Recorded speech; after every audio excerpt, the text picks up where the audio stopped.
to another edition of Glory Outburst with Pastor Shayo Akintola of New Covenant Church, Woolwich Branch. Stay tuned and be blessed. You are worthy of our praises. We lift your name on high. We bless you. We adore you. We magnify your name, oh Lord. You are beautiful.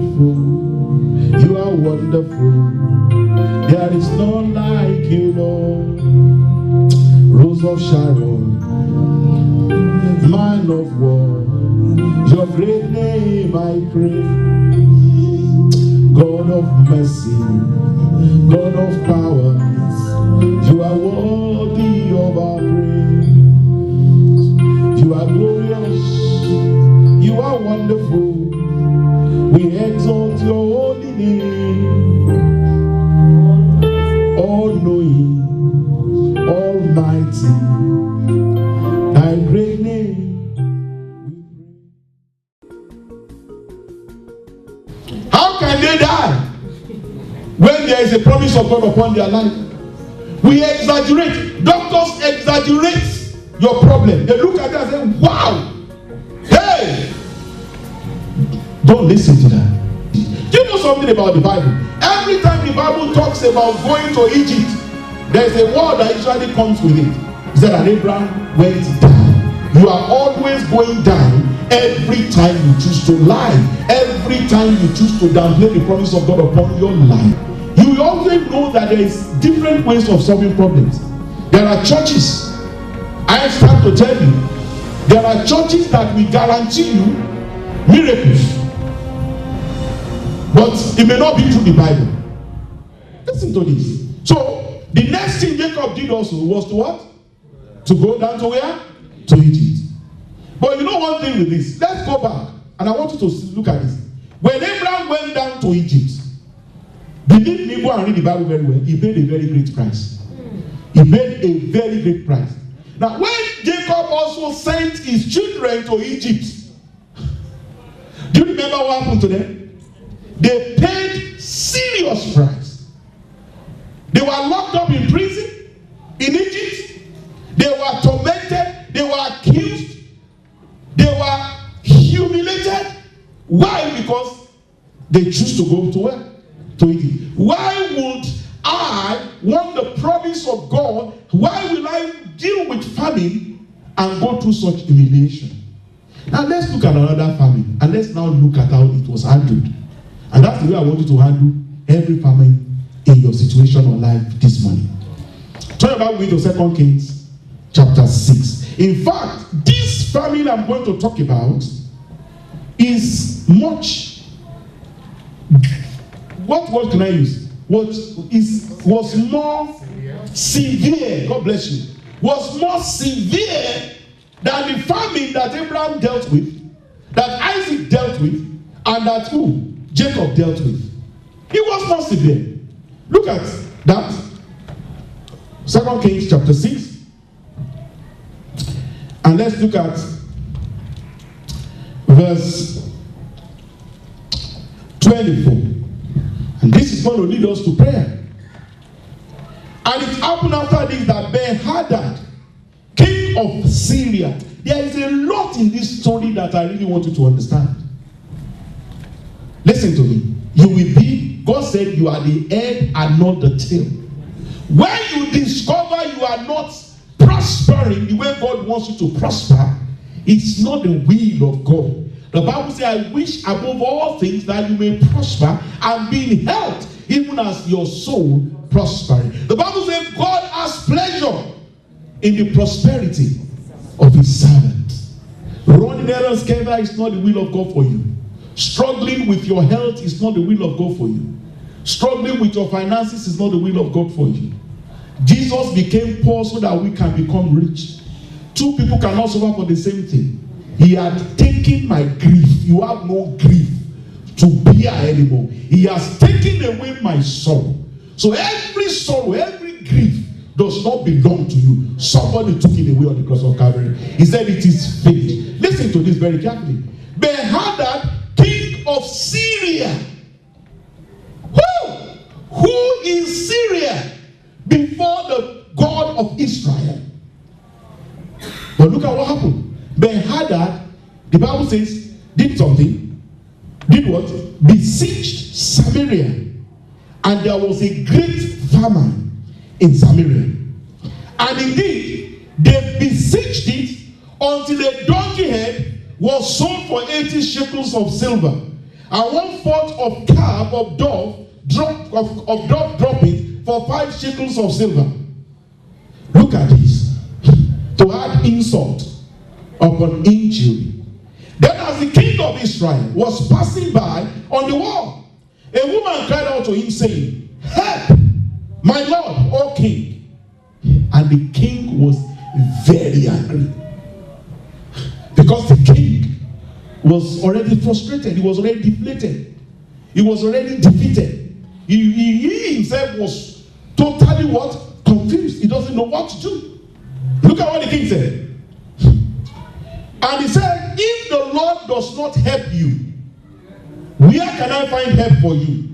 From the threshing floor or from the winepress?" Then the king said to her, "What is troubling you?" And listen, I wish the king has never asked that question, man. I wish the king never asked that question, because when the woman began to explain what the trouble was, the king became more what? More confused. Look at it.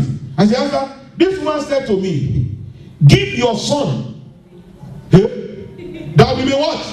Hit him today. And we will eat my son what? Tomorrow." What a crazy situation. So the famine was, you know, the time of famine of Abraham was not, he has not gotten to that point. Jacob has not gotten to that point. But this one has gotten to the point where women began to donate their children. The Bible says, "Can a woman forget her suckling?" Here they may forget. This is a serious matter. You know, women with their children. And the famine was so great that she didn't think twice. But this woman that talked, she was a bit more intelligent despite the challenges. She said, "You give your own child first. By tomorrow, we'll bring my own." How stupid was the woman? And she donated her child. And they quickly finished. They packaged it. Imagine, it's done. Look at this. So we boiled, they even describe how it was done. So we boiled my son and ate him. Wow. Now, the first people that dealt with famine, they went to Egypt. This one, they didn't even know the way to Egypt. So they began to eat their what? Their children. And I said unto her the next day, what did he just say? "Give your son that we may eat him." But she has hidden. She has what? Hidden her son. She was like, when they were eating that woman's child, thinking, tomorrow this is not going to happen to me. Look at this. But she has hidden her son. Now it happened when the king heard this word of this woman. He did what? He tore his clothes. And as he passed by on the wall, the people looked, and there underneath he had sackcloth on his body. Famine can bring you so low.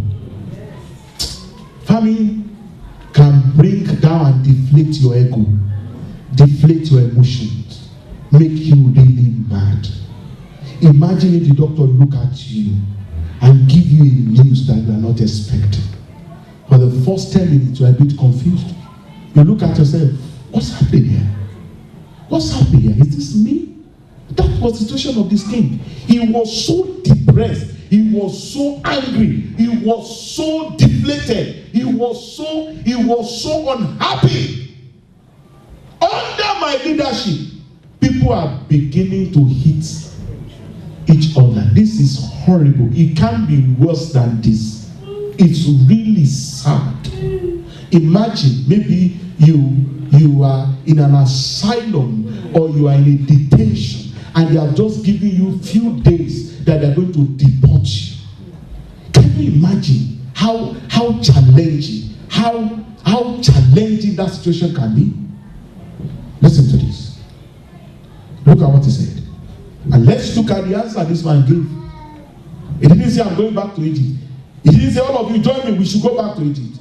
He was going to take another decision which is not going to Egypt, but even is worse than going to Egypt. Look at this. Then he said, God do so to me, and more also, if the head of Elisha, the son of Shaphat, remains on him today. Look up, everybody. Who besieged the city? Who? Behadad, king of what? Syria. So, if the king wanted to fight the man that besieged the city, who do you think he should have? He should have picked a fight with Ben-Hadad. But the man did not pick a fight with Ben-Hadad. This is one thing I want you to understand today. The Bible says, if the way of a man pleases the Lord, isn't that what the Bible says? It will make what? His enemies to be at peace with him. You don't have, as a child of God, you don't have business with the enemy. Listen to this. It's a deep revelation.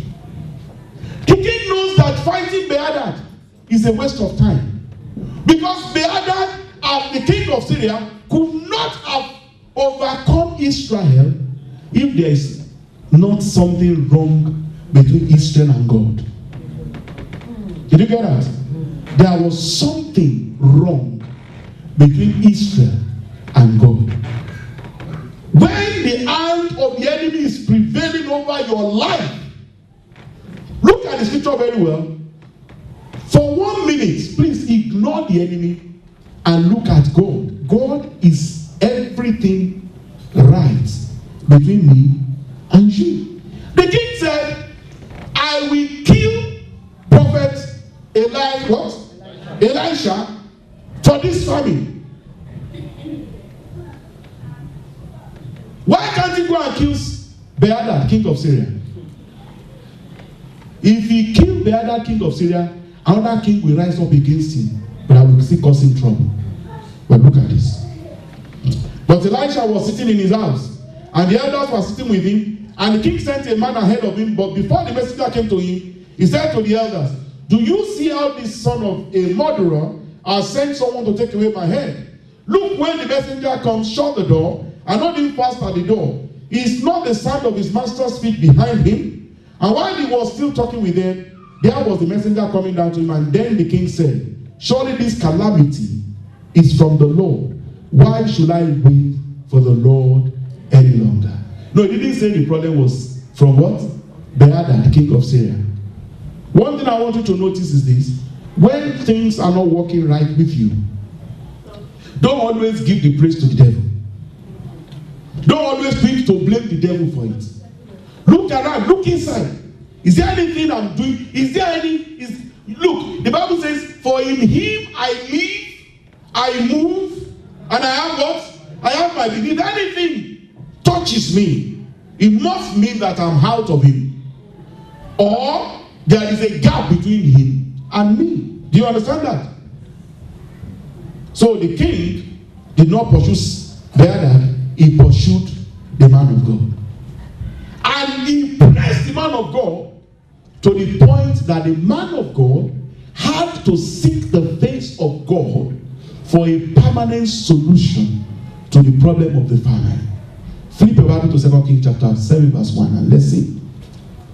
Then Elisha said, hear the word of the Lord. Thus says the Lord. Who did he say? Thus says what? We are not sure whether Syria whether Ben-Hadad of Syria was still hanging around. But at this point, his influence was disregarded because the God of Israel has stepped into the situation. He said, thus says the Lord, hear the word of the Lord. Thus says the Lord, tomorrow about this time, a seah of fine flour shall be sold for a what? A shekel. And 2 seahs of barley for a shekel at the gate of Samaria. Look at this. If you are an officer and you see what has happened, you may probably fall into this same mistake. So an officer on whose hand the king laid answered the man of God and said, look, If the Lord will make windows in heaven, could this thing be? Sometimes we blame this guy, but you need to understand the situation that surrounded. How can it be that just a word from the prophet, just a word, a prophecy from the prophet, just ordinary prophecy, will reverse such a what? A famine of such a great, severe what? Just a word, just a word, just a word, just a word, just a prophecy. When you want to prophesy, please let me give you some guidelines. Don't look at the magnitude of the problem. Look at the magnitude of your God. Did you get that? Did you get that? Don't listen to the prognosis and the diagnosis. Don't listen at the impossibility and the possibilities. Don't listen to that. The man of God just said, by this time tomorrow. That's 24 hours miracle. Somebody is due for a miracle. Yeah. He said, by this time tomorrow. And the man whose hand the king leaned upon was like, what are you talking about? Flip your Bible with me to Zechariah chapter 4. And let's see what prophecy is all about. And so this morning, I want you to say with joy in your heart, by this time tomorrow. By this time tomorrow. Faith is the assurance of things hoped for, the evidence of things not seen. The Bible says, but by it the elders obtained good reports. The Bible says, without faith, it is impossible to please God. You need to prophesy to those closed doors, irrespective of the number of years that those doors has been closed. The Bible says, lift up your head, O ye gates, and be ye lifted up, O ye everlasting doors. One day, the everlasting doors that refuse to open will become open. Amen. Look at this. Look at this. Look at this.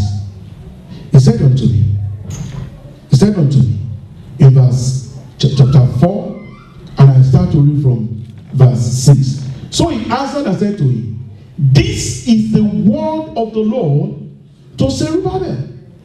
What did he say? Not by might. You know what might is? Yes. In the issue that we just considered, the might in that context is not by economic policies. Not by economic policies, not by all the international monetary funds and whatever. It's not by might. He said it's not by power. What did he say? But by my spirit, says what? The Lord of hosts. He now asks, who are you, oh what? Great mountain before Zerubbabel? When he was talking, sir, saying, who are you, great mountain? The mountain was still standing there. But he gave a word. He determined the destiny of that mountain by himself. Listen to me, people of God. When David was going to attack Goliath, go and look at that story in 1 Samuel chapter 17. Goliath was standing with an armor bearer. David had no armor bearer. David was not a man of war. David had not been trained. Everything that Goliath was what David was not. Goliath was tall, David was short. Goliath was intimidating. People was made fun of David. Goliath was everything. He had an armor bearer, he had everything. David had nothing. But David, while standing before Goliath, determined the destiny of Goliath before he brought Goliath down. You need to determine the destiny of that situation. You need to say to that problem, weeping may endure for a night, but joy comes in the morning. I am not going to die in this problem. I am going to outlive this challenge. I am victorious. Whatsoever is born of God overcomes the world. You are an overcomer. Not that you will overcome. You are an overcomer. It's in your DNA. It's in your system. God has done it. He is finished.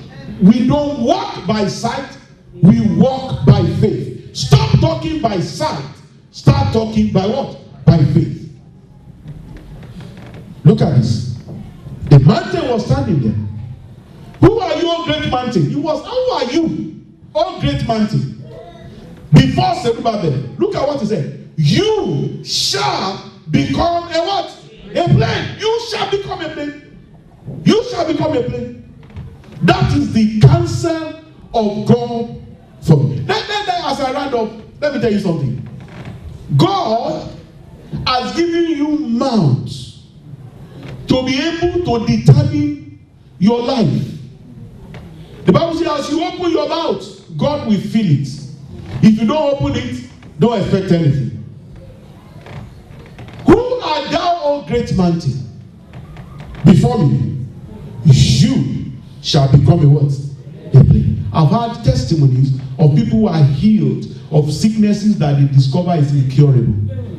I remember a story that I told you before. A woman whose son was convicted of murder, and she knew that her son was innocent, and they were going to execute this boy the next day. The day before the execution day, a preacher came to town and he was preaching, and this woman just went like that in front of the preacher and said, "Preacher, I don't know, but can you pray for my son? My son is going to be killed. He's supposed to be killed by 10 o'clock tomorrow morning. Tomorrow morning. What can you do?" The preacher was so disturbed, he doesn't know what to say. So the preacher began to pray in the spirit. Just began to pray in the spirit. Because the governor assigned, everybody assigned the boy, they have told him, he was just calculating the number, the few hours that is left for him, for his life to be terminated. But there is a God of Israel. Within that night, before the morning, the guy that killed the original killer turned himself in. He said he just can't sleep. He can't handle it. He turned himself in. Around 8 o'clock in the morning, they began to run around. That boy's execution was terminated. Why? Because there is a God in heaven that answers prayer. He said, "Who art thou, O great?" I wish somebody will look at that mountain. I wish somebody will look at that famine. I wish somebody will not go down to Egypt. I wish somebody will not threaten to kill the pastor or kill the prophet. You just look at that problem and say, "You problem, I look at you. You are going to become what? Plain. You are." And listen to me. What Abraham should have done, what Jacob should have done, this prophet did, and he got the result. He spoke prophetically against the famine, and the famine gave way. Further down the story, you will realize that the same man that said, "Can this be?" when the people were rushing for the food, they trampled him there. In fact, when God wants to do something, when you give prophecies, please, can I tell you something about prophecy? This is one of the things I have problem with people. When you give prophecies, you sometimes think in your head, how is it going to be? That's not your business. Your business is to speak and let God handle what you are saying. I don't care how God was going to do. When the prophet said, "By this time tomorrow," do you know what happened? When you get to go and read that story very well. The Bible said there were 4 lepers. Lepers! You expect tough men, great men. God chose to use a leper. 4 lepers. They just went to the camp of where? Of the enemy. And they discovered that they have run away. Because God caused them to hear a noise. In fact, sir, when they came to tell the king had forgotten the prophecy of Elisha. The king said, I know what the Syrians are trying to do. They are trying to trap us. They know that we are hungry, so they left some things to catch us. But never knowing that the all-knowing, all-sufficient God will not, listen to this about prophecy, God will not let the word of his prophet fall to the ground. When you prophesy, God is duty bound to bring your prophecies to reality. You know why? And somebody said to me, "Pastor Shayo, I am not a prophet." If you say that, it's because you don't know God. The Bible says in 1 Peter chapter 2 verse 10, we are a chosen generation, a royal priesthood, and holy nation. With the priestly anointing comes the prophetic anointing. If you are a priest, you are a prophet. If you can act as a priest, then you can prophesy. God is bound to honor your word. Forget about those prophets of Jaja, prophet of kerosene and lantern churches that will pray for 2 minutes and see vision of 10 hours. No, you are a prophet. God used the mouth of Moses, who was a stammerer, who had no pedigree, to prophesy. God said, "I have today made you a mouth and a prophet to Pharaoh." Anything you say. But when you say it, sir, don't try to think how it's going to come to pass. Yours is to decree. I really want somebody to decree that before the end of this year, you will stand there to testify. I wish somebody will decree before the end of this year, my situation, that famine, however great it is, say, no, when you give prophecy also, be specific. When Anna was praying for a child, she was specific. I want a male child. Not that Lord, I just want a child. No, I want a male child. When Elisha was prophesying, he was specific. He said, by this time tomorrow, a valley is going to be. This is what going to be. This is what going to be. There are times, people of God, stand on your feet, that I prophesy. And if you don't know me very well, you will think I'm crazy. Listen to me, auntie. If you say I'm crazy, you are correct.